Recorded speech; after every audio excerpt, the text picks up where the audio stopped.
her work has been at the center of a national reckoning. In May, an Indigenous community in Kamloops, British Columbia found more than 200 likely graves of children who were forced to attend a boarding school for Indigenous kids. The next month, 751 more were found in Saskatchewan. The discovery sparked a hunt for unmarked graves in other sites, like this one near a former hospital. When we're looking for unmarked graves, we want to make sure that we're covering every part of the ground, and we'll pull this along and then move 25 centimeters over and pull it along. Like mowing a lawn. Like mowing a lawn. Yeah. For more than a century, Indigenous children across Canada and the US were forced to attend residential boarding schools, funded by the government and primarily run by churches. In Canada, lawmakers were explicit about their goals to, quote, get rid of the Indian problem. Children were cut off from their families and traditions. They were also punished for speaking their native languages. By the time the last school closed in the mid-1990s, an estimated 150,000 children had gone through the system. Thousands of them were never seen again. In recent years, the Canadian government has begun to acknowledge the horrors of that time. But this year's discoveries are forcing many to face the full scale of the repression and brutality of the schools. Back there in the back, we weren't allowed to go. Boys wandered all over, but they shouldn't have. And back here, believe it or not, we actually had a pool back here in the 50s. They built it in the 50s when I was here. Roberta Hill was only 6 years old when she was taken to the Mohawk Institute in 1957, along with 5 of her siblings. See all these names up here? They'd have this fire escape come all the way down here, and that's why you see all those up there, because when you're coming down the fire escape, you could reach those bricks. So I know some of them names. So you know the girls who wrote them? I know the Lillian and Barb.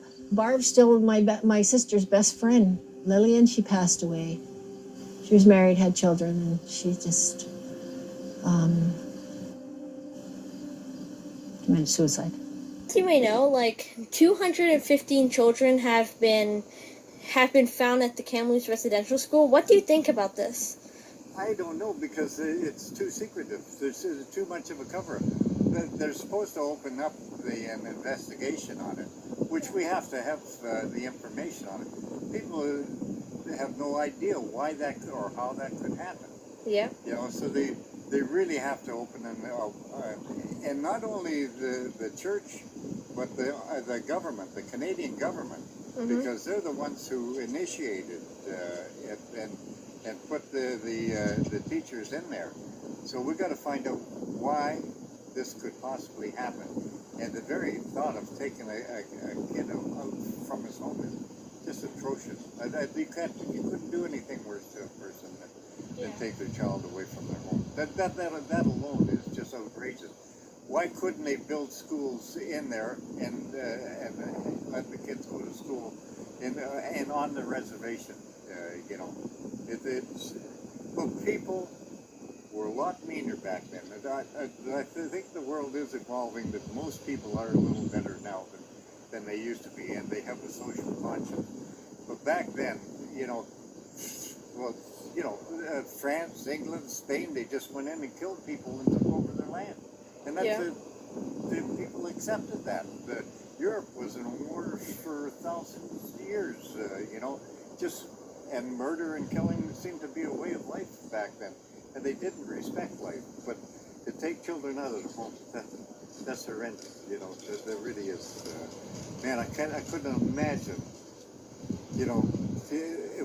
someone taking me out of my house when I was 5 or 6 years old and just not seeing my parents. That's probably the worst part of it, I mean, but we have to have an investigation, for sure. Yep, and as a Canadian, what should we do, to help? What can I do? I can only vote for people who are going to do something about it. Yep. And apparently they're going to do something about it, but it should be an election issue. It really should be an election issue. And the opposition parties aren't pushing that hard either. Yeah. The opposition parties should be pushing the Liberals a lot harder than they are. But I know Trudeau said they're going to have a investigation, but the wheels turn awful slow. Tip of the iceberg. Now we're starting to find evidence of burial sites like this all over the country.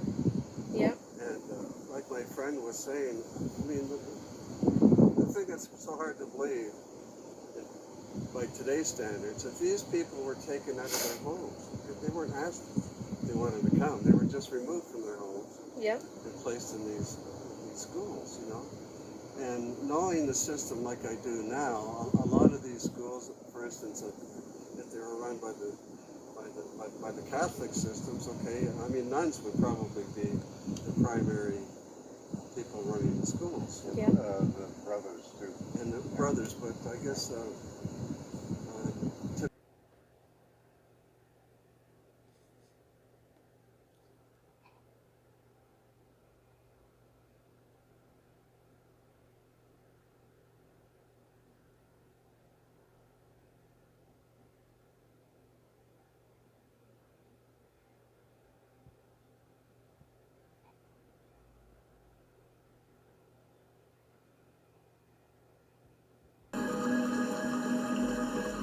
it brings me back to a time in my life, my time when I lived in peace and comfort and safety, and I felt protected by my family. And, excuse me,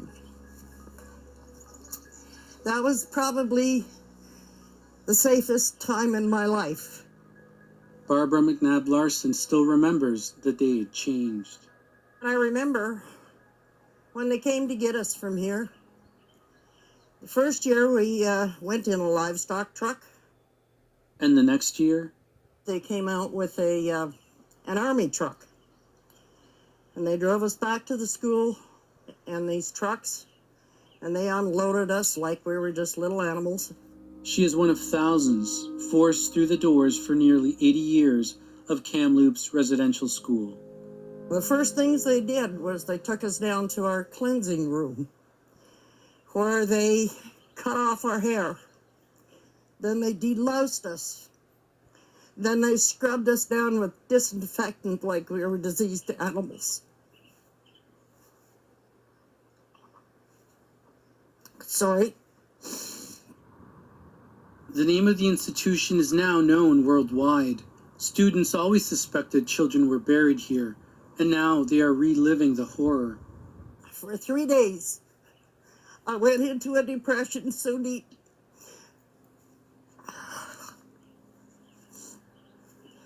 And a grief that I never knew I had. No cross or stone, and scarce information to mark who lies buried here. It's going to be Christmas, and we want to get all ready for Christmas, don't we? The Catholic Order Sisters of St. Anne's taught at the school. We have knowledge of maybe about 20 children that died in the school over that 80-year period. Sister Marie Zeroni belongs to the order. So there is a hint in the records of another cemetery connected to the school, but we don't know where. I actually don't know if that reference comes from that school or from another school. At Kamloops Residential School, the threat of death hung in the air. You better behave. Don't get out of line because there's the graveyard. And there's also the river. Those were warnings that were given to us as little tiny children, 5, 6 years old. Death was real here. We do know how some of these children died. Records from the 1930s were shared with us. Leslie Lewis, 9-year-old boy, died from an epileptic seizure. The Indian agent filed a report noting the overcrowded conditions in the institution. During an epidemic, it is impossible to properly isolate the patient and contacts. The need for separate quarters to house sick children is evident. I wanted to go home. I was weeping. I remember there's a train whistle. The trains would go by Kamloops, and I'd hear the whistle. Ooh.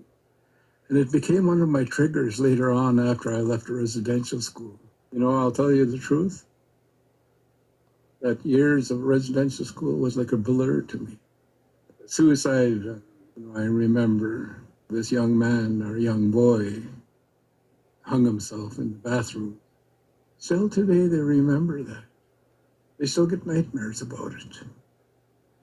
and about the runaways and people jumping trains, getting killed, jumping a train, freezing outside, running away in the wintertime. There was another girl, Florence Morgan, whose age is not noted, died from a viral infection. The Indian agent reported her body was returned home by truck. And that's one of the things about life lessons. Say, for example, when he got the strap, the first time I sounded like a coyote, howling and crying. The second time, not much so. Then the third time, he wanted me to cry. And I said, I'm not going to cry. And I went and found a nice spot where there was nobody around, and then I had to cry. Some never made it home. The girl's name was Mary Francois, age not noted, died in hospital from a blood clot in her brain. Her father, chief of the Adams Lake Band, who only saw her after death, wrote a letter requesting, when a child of the school is taken sick and requires hospital attention, that the parent be notified at once. The community gathered testimonials in this book. You're growing up, you're not allowed to do something. I wasn't allowed to read this book. This oral history fills a gap between the still incomplete record of the residential school era.